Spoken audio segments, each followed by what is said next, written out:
Welcome back to the Titanium Hanger. Happy Friday, everybody. Hope everybody's doing well, and I hope everyone had a great Christmas, got to spend some time with family, or just enjoy some time. And today I want to talk to you about my top 10 Masterpiece Transformers 2025. And for this, I had to have reviewed them, of course, have to have them to actually be able to speak about them. And with that, this is my perception, my tastes, my preferences, and so obviously a lot of people are going to agree with me and my ideas, but that's what's fun about this. But we're going to look at the Tidarium Hanger top 10 list of Masterpiece Transformers that came out in 2025 that I reviewed, took a look at, coming up.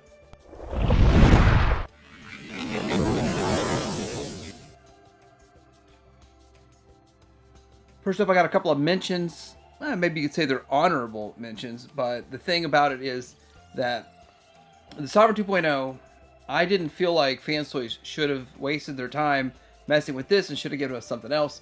I do have this in hand. I will be reviewing this very soon. And it is a significant aesthetic improvement over the first one. It does have its own, it carries a couple new issues that the first one didn't have, but resolves a lot of aesthetic issues with the first one.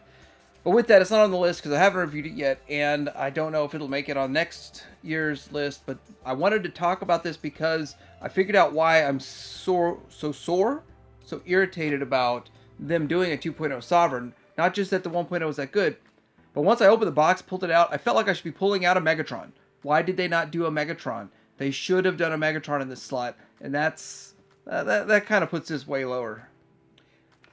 Next honorable mention would be MMC's Fuhrer and Riot. I still think they're great figures. I love them, and they're much better with more paint on them.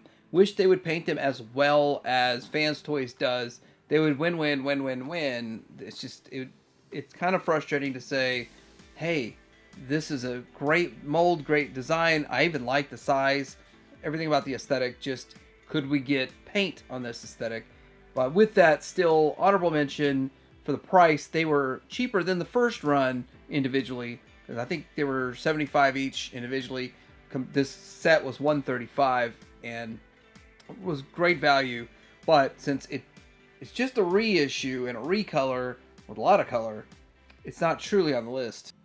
Number 10 on the list is the God Bomber, and I'm just putting the whole Takara MPG on the list for the reason, the fact that they took what I felt was one of the lamest G1 figures, and that was the Power Master Optimus Prime. And they did a lot with it. Now, they did a lot more with that in Japan back in the day, but I think it looks fantastic. It's a phenomenal looking figure overall, and it's got some fun gimmicks to it. It works well, and I like it. So I like it more than I thought I would have. And I gave it a shot because I felt like all these years, Takara's finally going to make it up to me for what they did with the original Power Master Optimus Prime. Is this truly a masterpiece? Well, that's why I'm showing this picture next to a Masterpiece Prime. I will accept it as a Masterpiece Prime, but it's more of Missing Link in reality. In reality, it's more like they did the Missing Link Plus. It's a Missing Link Plus because it's a little bit bigger and a lot more articulation and a little bit better looking overall. So they did this figure justice, and of course Optimus Prime needs justice served. Super Genrai, God Genrai, it all works well together. And I will be reviewing a KO whenever it shows up, the KO 2.0. Number 2 on my list is going to be Fans Toys Minur, because I do like it better than all the other ones that are out there. It's low because it is extremely expensive. It's an inexpensive set, and you're going to say, well, what a hypocrite on the fact that you are probably going to talk about another set that Fans Toys is doing. But at the same time, I never was a huge fan of Minur, and already having had two other sets for years that are fine, it's like a slight upgrade to those, but it's still the best in my opinion. And so with that, it takes the slot on my shelf, in my display, and I like it. So it's on this top 10 list, and I'm looking at it as a whole, not just the very last release that we got. But with that, number two slot, Marauder, the whole set from Fans Toys, and it works. And you can get a QQT kit for that also if you want to have all of your figures and your cake and eat it too. Number 8 on my list is the Robot Toys Scorponok. They call it Lord Ventagon. The thing about this one is that Beast Wars is definitely underrepresented, and with Takara apparently tapping out of the Beast Wars game, or they haven't announced anything or given any hints they can do anything else, it's good that we got Robot Toys stepping up, and I haven't really heard or seen anything out of Transart lately.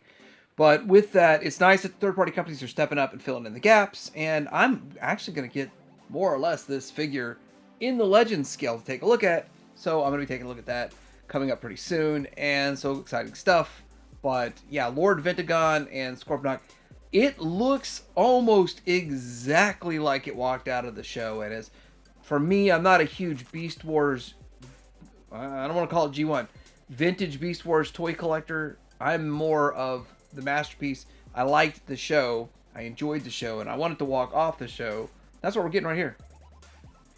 Number 7 on my list is Fans Toys Right, and it's their take on a very G1S Scavenger. And after thinking about this, I think it's a solid figure. It deserves to be on the list. So with that, I think I got it 8 months ago, so it's in the year. And that's Gary on the left, and Right is on the right. There's only really 2 competing sets of Constructicons that I'm interested in, and that's X-Transbots and Fans Toys. And I'm gauging this purely off of how much is out for the set and how those have compared so far. And although these are decent, and I think Fans Toys might have the solid or more solid combined mode, there's some details on this, like for whatever the backpack's bigger than it should be on this figure, and they didn't do back metal on the chest, which I would have liked to see. So there's a couple of nitpick points. It puts it a little lower.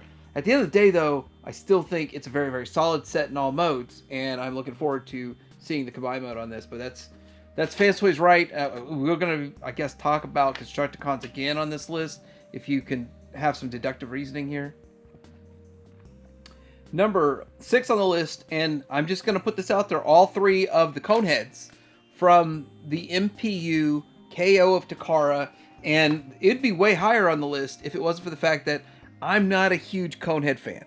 Coneheads are not my thing. I'm not super excited about Coneheads, but I'm glad they made them, and I'm glad I got them for an affordable price, like 80, 90 piece, something like that. And I think Thrust was the last one that came out, but another one I'm just looking at as the team. We have them, check it off the list, and we can go about our business. Do I like them better than the Make Toys? Yes. Is Make Toys bigger and closer to the Deformation Space? Yes. Do I like Deformation Space the most? Wish they had made a set? Yes. But I live in reality, and this is what we've got, and this to me is still the top set for Coneheads that you can get right now. Next up on my list is X-Transbots MX61 Ballistic, their take on Misfire, and the toy version at the same time. I like this figure. I think it's great. There are several points that could be breakage points, so you got to be careful with it if you are going to be handling this bad boy. But what I care for the most is that it looks good on the shelf, poses fine, it works fine. Does have a little trouble holding his Target Master in there. But at the end of the day, good looking figure, character that I don't think we'll get from anyone else. And if we do, would it even look better? I don't think it will. This looks fantastic, and I'm all about the looks, the aesthetic. Number 5, the coveted halfway point on the list, and that's, you know how I like KOs. I'm not going to knock off Gotbot too much more. Number 4 on my list is Fans Toys Ultra Magnus, and it's actually fantastic model FMO2 Marge. And the reason I put this on here is because they gave it to me the way I want it. Now, there's 2 camps out there. Some people like the bought-in armor, like the original G1 toy.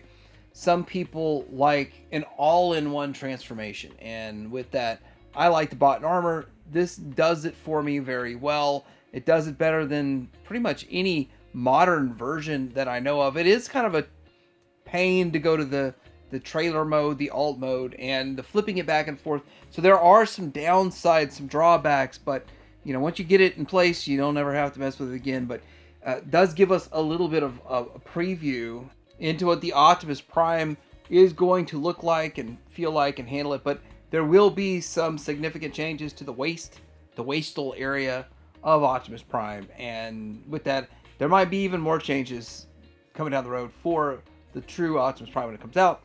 But with that, it was kind of a fun figure to get. A little bit on the expensive side. The X-Transbots one was good, but I do like this one better, and I didn't think I would. Seriously, I didn't think I would, so I was surprised, but everything about it works for me. I'm happy, and happy with having a QQT kit inside mine.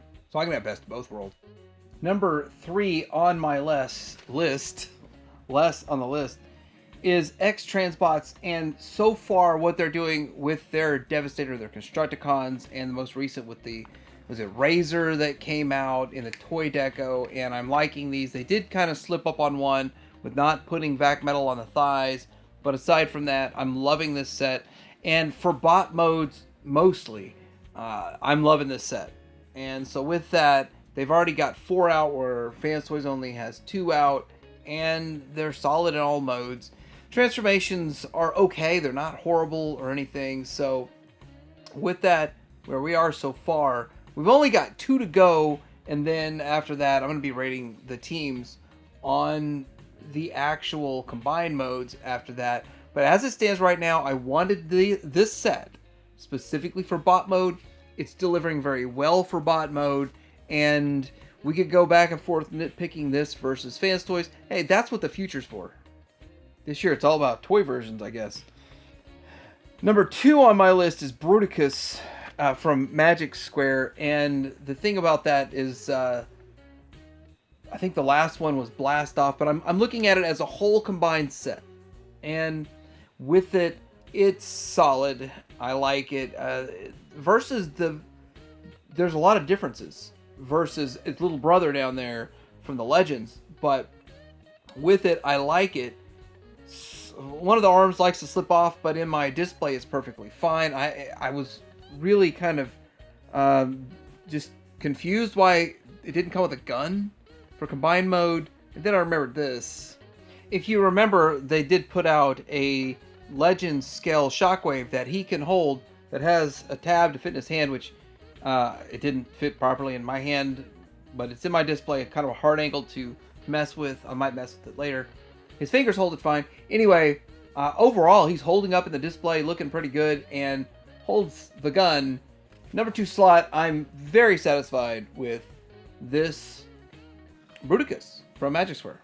Number 1 this year, and it's because it's Superion. Fans Toy Superion is superior. I like this set, and I like it more than Zeta.